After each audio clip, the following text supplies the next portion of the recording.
So I've recently watched one of the newest Netflix films, Stowaway, and I gotta say, it does a lot of things right, but man does it stumble when it comes to the conclusion. So the first part of this review is going to be spoiler free, it's going to be brief, and then we'll get into some spoilers, and I'll try to keep it kind of truncated, but here are my thoughts on Stowaway. Of all the space movies I've seen, be it, and I should say recent space movies, but be it The Martian, be it Gravity, be it any of those movies, this has got one of the best concepts for how to achieve artificial gravity and sort of the science behind that on a ship, right? One that maybe is a little bit off in the future, but not so futuristic that it doesn't make any sense.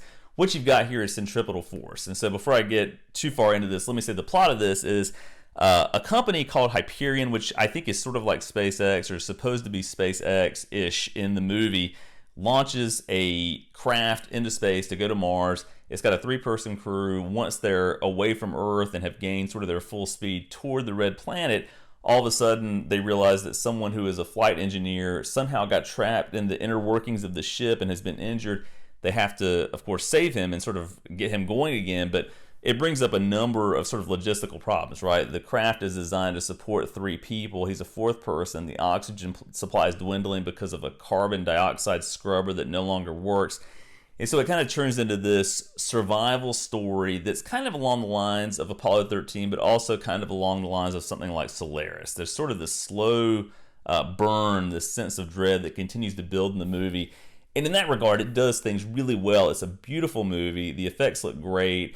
The acting is great. I think it's Anna Kendrick, if I'm remembering the name correctly, is one of the lead roles here, and Toni Collette. All great in the movie. As it sort of plays out.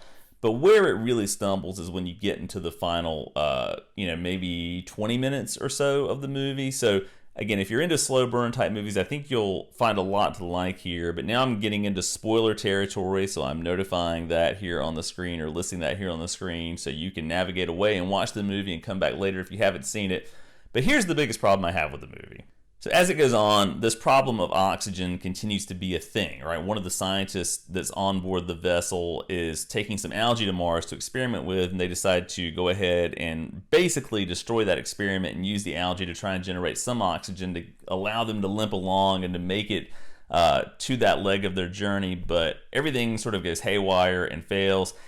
And they realize that one of the boosters they use to get out of Earth's atmosphere is still tethered to their ship to kind of have that centripetal force to create that artificial gravity. And again, that's one of the best things about this. I think it makes the most sense out of a lot of the space movies I've seen from a science perspective. But anyway, they have to go and fetch this. They have to leave the vessel, in their spacesuits, climb up.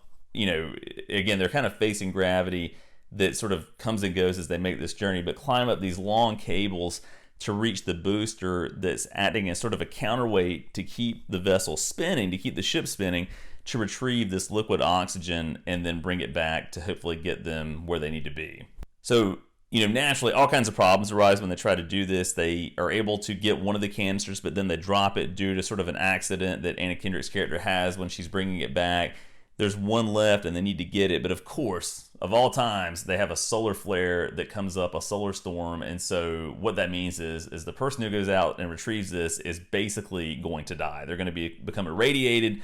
They're not going to survive that journey, but they have to do it or they're going to lose everyone because of the lack of oxygen.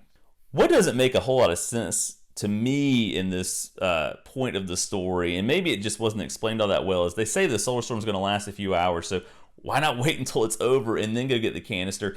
Now, the canister that they've hooked up to tap into that O2 that's still in the booster is leaking, and so maybe that's it. Maybe it's sort of we're going to lose it all if we don't go immediately and get it, but it's not made immediately clear, I don't think. But Anna Kendrick's character volunteers to go and get it. Of course, she's just bombarded with radiation when she does that, and the effect of it is really cool, and it's got a lot of sort of intensity, of course, with that scene as it sort of plays out. But she fetches the canister, returns it to the ship, and then she just sort of stays outside and lets the radiation continue to bombard her body. I assume because if she were to go back inside, she would expose everyone else to all the radiation that she's absorbed, or she just knows it's hopeless at this point. But basically, the camera sort of pans around to her just sitting on the vessel, sitting outside in space in her suit on the vessel. And then the movie just ends, and it's really one of the most abrupt, kind of awkward endings that I've seen in a movie in a while. I really think this could have done with an extra even 5 minutes, maybe 10 minutes, to just sort of, use a montage to show them making it to Mars, surviving their journey, making it back. Obviously, they're riddled with a lot of guilt because of the whole situation and the way things sort of played out. But it's just one of those kind of jarring conclusions that really takes you out of the whole experience and really makes you wish that they had just tacked on another 10 minutes or so. And the movie is approaching 2 hours as it is, and I understand that they probably wanted to try and be as efficient as they could with their runtime, but it really needed a little more time to breathe, I think, especially in the end, just so there's some kind of conclusion. And with the Stowaway character, there's sort of this buildup of, he's the lone caretaker of his sister who's back on Earth, and he's worried about her.